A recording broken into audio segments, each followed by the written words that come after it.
paso a dar un poco de contexto frente a lo que voy a decir a continuación.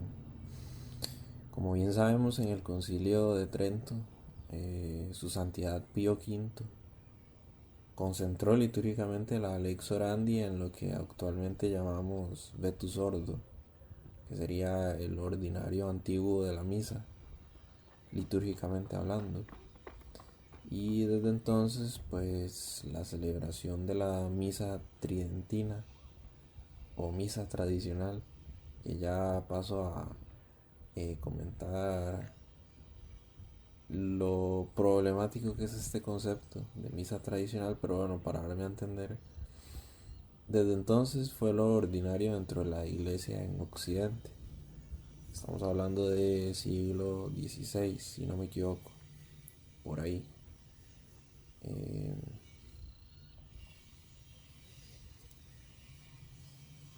pero bueno, con el paso del tiempo y para desgracia de los tradicionalistas, pues se fueron dando reformas y cambios con el paso de los siglos, y la última revisión del misal Vetus Ordo fue en 1962 por San Juan XXIII. Luego, pues posterior al Concilio Vaticano II, se introdujo la reforma litúrgica y se optó, entre muchas otras cosas, por depurar en detalles el misal Vetus Ordo, conservando la esencia del ordinario de la misa, para introducir el Novus Ordo, que sería el nuevo ordinario de la misa, Novus Ordo Mise, en el misal que llamamos de San Pablo VI. Y análogamente, pues lo mismo sucedió con los breviarios, con los libros de la liturgia de las horas, que hay liturgia de las horas Vetus Ordo y liturgia de las horas Novus Ordo. Pues bien, ¿cuál es el problema con el concepto de misa tradicional? El concepto de misa tradicional es una tautología, ya que la Santa Misa, por definición, utiliza la tradición en minúscula y se conserva dentro de la tradición en mayúscula.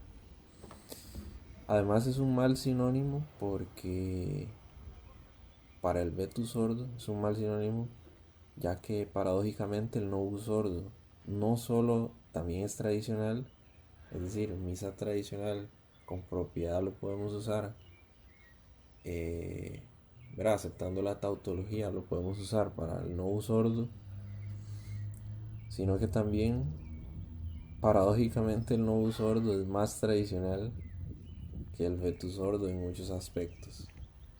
Voy a comentar cuatro. Número uno: las casullas góticas son más tradicionales que las romanas.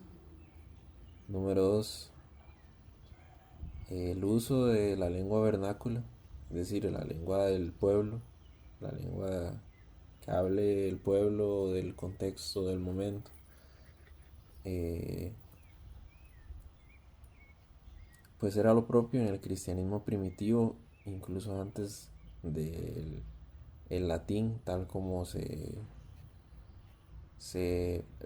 comenzó a usar litúrgicamente, y ya después tan extendidamente con el paso de los siglos.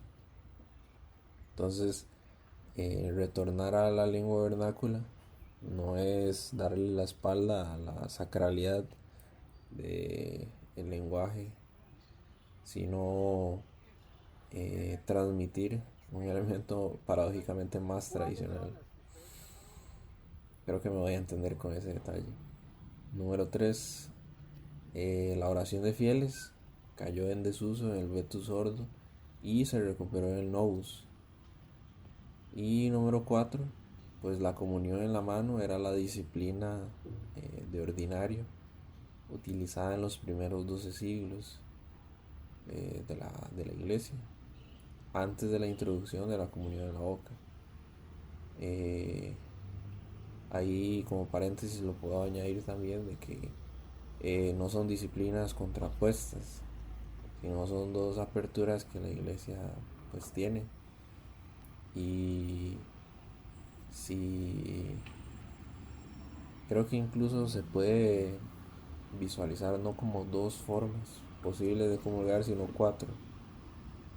De pie en la boca, de pie en las manos, de rodillas en la boca y de rodillas en las manos. Pero bueno, eso se puede sintetizar en dos, que no son contrapuestas, como digo. Pero, y lo reitero, la comunión en la mano es más tradicional que la comunión en la boca. Si nos ponemos quisquillosos con la historia, incluso hay dos conceptos que también son eh, muy escuchados en ciertos entornos. Voy a comentarlos también. Aparte de esta tautología de misa tradicional está el concepto de la misa de todos los santos, eh, cuando se defiende el vetus sordo.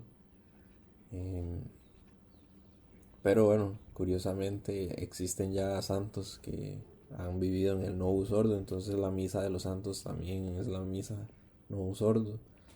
Y también hay santos que ni siquiera han sido el rito romano. Eh, entonces eso sería en todo caso un reduccionismo.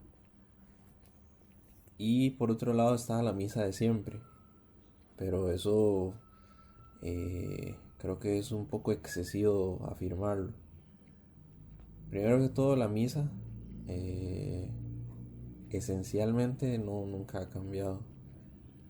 Ahora, en los detalles, ha cambiado muchísimo y va a seguir cambiando. Incluso dentro del marco o dentro del intervalo en donde está concatenado el vetus sordo. El vetus sordo que se celebraba con San Pío V no es en detalles exactamente el mismo que se celebraba en el misal del 1962, por ejemplo, que fue la última revisión de este de este misal. Entonces hay que tener cuidado también ahí con esos conceptos.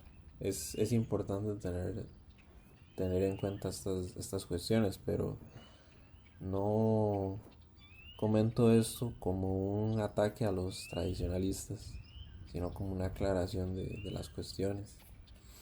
Si bien el misal de 1962 nunca fue abolido, la tendencia es que fuese progresivamente sustituido por el del no sordo, ¿verdad? En la reforma litúrgica. El problema en sí mismo no es este porque pues se conserva lo mismo, pero lo que cambian son los detalles y hay sus razones eclesiológicas y pastorales, etcétera. El detalle es sobreponer uno sobre el otro eh, en tanto y en cuanto el Espíritu Santo ha querido lo contrario. Y aunque los modernistas y los tradicionalistas, si se pueden considerar como dos bandos opuestos, soberbiamente quieran manifestar la verdad no la conservan ellos, la conserva la iglesia. Y la iglesia entendiéndola como el cuerpo, en donde directamente trabaja el Espíritu Santo, no en la mente de los soberbios, sino en la mente, o mejor dicho, desde las manos de quienes están bajo pues la voluntad divina justamente. Pero me explico por qué menciono esto último. La lex orandi del rito romano actualmente pues es el novus ordo de ordinario, eso lo tenemos claro. Y creo que se reiteró en la Traditiones Custodes, pero el vetus sordo es un carisma particular de la iglesia actualmente. Y esa es la mejor síntesis que pues yo descubrí luego de analizarlo mucho tiempo. Cuando uno va pues a misa a diferentes partes del mundo que sean del rito romano, uno se encuentra con el novus ordo ordinariamente, pero sin pérdida de actualidad. Hay carismas de la iglesia que justamente su carisma es celebrar el Vetus Ordo, paradójicamente, ¿verdad? En el tiempo en el que estamos. Y hablo de comunidades como la Fraternidad Sacerdotal de San Pedro, el Instituto Buen Pastor, entre otros, que no caen en cisma, sino que están bajo plena comunión con el Sumo Pontífice. A menos de que el Santo Padre pues decida firmar el hipotético borrador que suprima definitivamente el veto sordo, pues yo interpreto que el Espíritu Santo es lo que nos dice para hoy. Hubo razones para tener de ordinario el vetus, hubo razones para la reforma litúrgica y hay razones para mantener el novus sordo de ordinario y en paralelo el vetus sordo de carisma. Esto parece una contradicción, porque según los modernistas hay que ser reacios a todo lo tradicional, y según los tradicionalistas de todo lo que tiene que ver con el Concilio Vaticano II a día de hoy también. Entonces, ¿cuál es el fin de esta paradoja litúrgica? Esa sería la pregunta que podemos hacernos.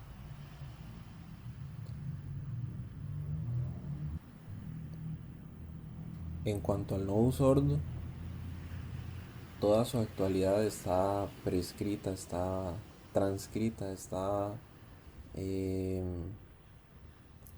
manifestada desde incluso enseñanzas de los padres conciliares, hablando pues del último concilio, e incluso se puede rastrear en la necesidad de imperiosa de una reforma litúrgica o de cambios sustanciales a nivel litúrgico. Eh,